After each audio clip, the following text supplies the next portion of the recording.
All right, add this to the just a regular day in the life. The receptacles in this house that I'm working on are being replaced because they're old, and I found a bunch of them that were reverse polarity, meaning the hot and the neutral were reversed. This being one of them. But when I pulled the receptacle out, I noticed that the receptacle was only screwed into the wood. As I pulled the receptacle out of the wall, I could see there was no box. So you can see I'm preparing to put a box in. So this is the piece that I cut out with the multi-tool. This is the box that I'm going to install. But what I found when I pulled the box off is that there is another box behind in the oven compartment. So when this house was remodeled, or the kitchen was remodeled, somebody thought it'd be a great idea to just extend those wires out of that box and over into that receptacle. And this also goes down under the house and across to the island, which I haven't even gotten to yet. So I'm going to get into that later. But I think what I'm going to try to do is I'm going to try to take that box out, and those wires are coming in from the top, and I'm going to see if I can intercept those in the wall and bring that box up here where the microwave sits. Ignore all this over here. I'm going to have to fix that too. That's how the oven's tied in. So I'm going to cut a hole for a box up here and fish all my wires up. And there's enough room behind the microwave that it'll still slide in and everything. So I'm going to try to put a 4x4 box here. I'm going to cut a hole in the wall probably about 2 inches by 2 inches and snake those wires up. But this is Oklahoma, but we run into this kind of shit all the time in California too. You know, when you remodel a house, you don't know who has remodeled before you. And we once found a box hidden behind a shower wall in the city of Upland. So this is not uncommon. We see this kind of stuff all the time. Holy shit. All right, it's going pretty good so far, all things considered.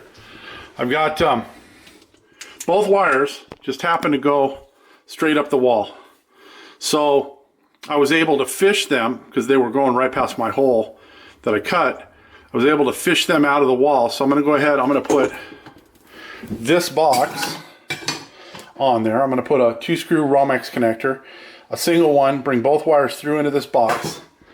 Then what I'm going to have to do is I'm going to have to take this wire into my new box that's going to go through the wall there. And then I'm going to have a single Romex from there up into the bottom of my box that's going to go here. That should get everything tied together basically. I'll have a straight circuit through everything. This I'm going to have to deal with tomorrow because I'm going to have to run to the Home Improvement Center and get some more material. Basically what I'm going to do is I'm going to disconnect this. There's a flex on here. I'm going to bring that up through a hole in the cabinet floor here. I'm going to take this cable and put a cable connector on the end of it. So it'll be just like a 2-screw Romex connector, but bigger, probably for a 3/4 inch hole. I might even fish that box out of the wall if I can. Maybe not. And then I'll put a 4S box just similar to the one I'm putting over here on this, and then tie this all in, and then it'll be safe and legal, because this kind of shit right here is just unsafe. So that's where I'm at. A little farther along, you can see I've got the box made up. I've got all my whites, my neutrals tied together up, my blacks, my hot, and then my grounds. Now, I love these little, they're called greenies. So if you're doing residential Romex work, let me see if I can get the light in there a little bit better. Residential Romex work, these work great because you can slide it down the one wire and then do it all at once. You can't use these when you're doing commercial work where you've got an actual green ground wire. But I think they do make a wire cap with a lead on it for that. I've just never used them. Anyways, so I've got the greenie on there for my grounds, and then you can see in my box, let's see if I can get this out of the way, I've got a green ground screw in there, because anytime you use a metal box, you want to make sure that the metal box is grounded, so that any of the wires were to come loose, especially one of the hots, and rest against the box, it would short out the circuit breaker, and there's no risk of anybody getting shocked. So I'm pretty much done with this box. I've got my pigtails on here for my plug. I'm going to go ahead and put my plug on, and then what I'm going to do is I'm going to put an industrial raised cover, and I'll show you what that looks like because I've already done one in the overhead for the exhaust fan. All right, this was some beautiful work. The existing exhaust fan was this cord tied into a Romex with wire nuts, just directly tied into wire nuts, which is illegal as hell. If you're going to make a splice, it's got to be inside a junction box. But you can use a cord and as a means of disconnect for something like this exhaust fan. You can also use it like for a garbage disposal or a dishwasher. So what I did was I cut the cord off flush. I went ahead and put a cord cap on it with a 15 amp, 120 volt male cord cap. And then I put an industrial raised cover on there. And that's that cover you see. It bolts right to the 4S box and allows you to mount a duplex cover or a duplex outlet to that industrial raised cover. So it really cleans things up and makes it fairly easy. You don't have to put like a mud ring and then a plug and then a cover. So that worked out pretty well. We've been changing out the plugs here in the kitchen for GFIs. And the problem with that is that the boxes that are in the wall are these boxes right here. You can't fit a GFI in one of these. So I'm going through the process of taking these out, dropping them in the wall where I can, and then I'm changing them out to this deep plastic box. And that allows us the room to get the GFI in each of those locations. So for instance, that GFI right there goes to that plug that we're working on in there for the microwave, and then it comes across and it feeds the island. It's not ideal, but that's the way they ran Romex in these houses when this house was built. So we're not going to change it. We're going to leave it the way it was. I'm just making everything safe. Like that junction in that wall, like behind the oven, was completely illegal. That should have been done the right way. Should have been done like the way I've got it now. And then yesterday, we've got a plug outside that I can't get a GFI in the box outside. So it feeds from this box here. So I put the GFI inside, and this will feed to the outside plug. So if there's ever a problem where there's a ground fault at the plug outside, it'll trip in here at this plug and shut it down. Now, Mrs. IE427 has been going around painting. So today she painted the walls in here. We've still got the trim to do. She's got that wall painted over there. This wall is going to go a different color. It's going to go like a medium gray, just as an accent wall. And she's got one of the bedrooms painted, and then she's got the hallway painted all the way down. And so that's looking good. She's going to save the doors, the trim around the doors and the doors themselves until the end. So those all have fresh, nice paint on them before we head out of here. All right, it's day 2 of this kitchen nightmare.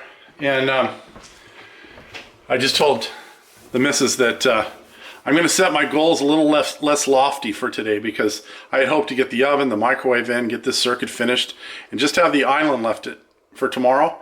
And I don't think that's going to happen, because I just am working on this box right here. And I've got to get that box out of the wall in order to put my box on there, because there's just not enough wire to get the connector that I have right there. It's a 2-screw Romex connector in the back of the box and attached to the wire safely. So my only choice now is to get that old box out of the wall. So I'm going to go ahead, I'm going to take the multi-tool, I'm going to cut out around the box up here, and hopefully I can slide it out of there, out of the wall, so that I can get that wire to come into the back of this box that I'm installing and use that connector. Because I want to make this so that if anybody else has to install a new oven, it's just a matter of pulling out the old flex, because the oven has a flexible conduit on the back of it, pulling out the old one, putting in a new one, and being done. If I leave it the way it is, we're going to incur a great bill when someone goes to install the next oven, and I just don't want to deal with that later. I just want it to be clean and simple, like it should be in every other house. But that's kind of where I'm at today. So I'll bring you guys back when hopefully I have the box out and my new box in and the oven hooked up.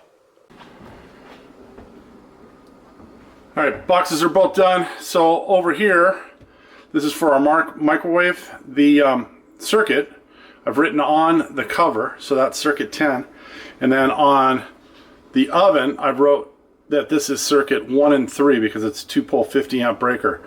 It's always a good idea to mark your switch plate covers or your receptacle covers. And what you can do on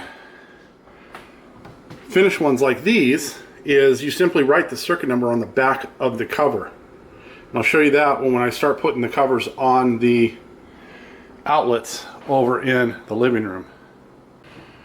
I have confirmed that this switch, that plug, that plug, that plug, and that plug are all circuit 10.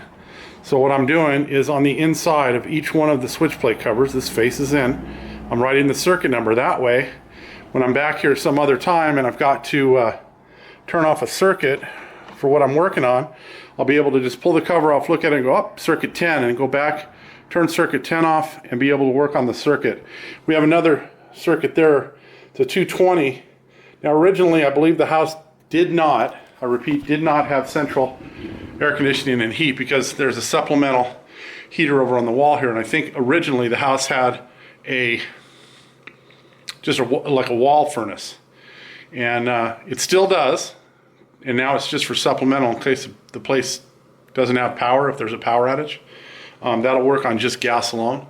But that circuit over on the wall here, right there, is the same circuit that powers our outside condensing unit, and I'm just going to leave it. I've got it capped off in the box here. We've got a cover that's going to go on it, and that's it. Just to tie this in a neat little bow, the microwave and the oven are all back in place. Everything's cool there. We've got the plug over on the other side. I've got it marked because it's on a GFI circuit, so you can see the little sticker on there. We've got the sink area done. We've got a receptacle in here again with the sticker on it that says GFI protected. Underneath, we've got the garbage disposal hooked up to this switch right here. And then you can see the garbage disposal down there is all hooked in. I've got a J-box down in the corner there. So everything's nice and safe now, which is very much unlike the way we found it. So I think that's going to do it. If you're enjoying the content here, as always, please do the like, share, the subscribe, all that kind of stuff. We'll see you next time. Have a great day.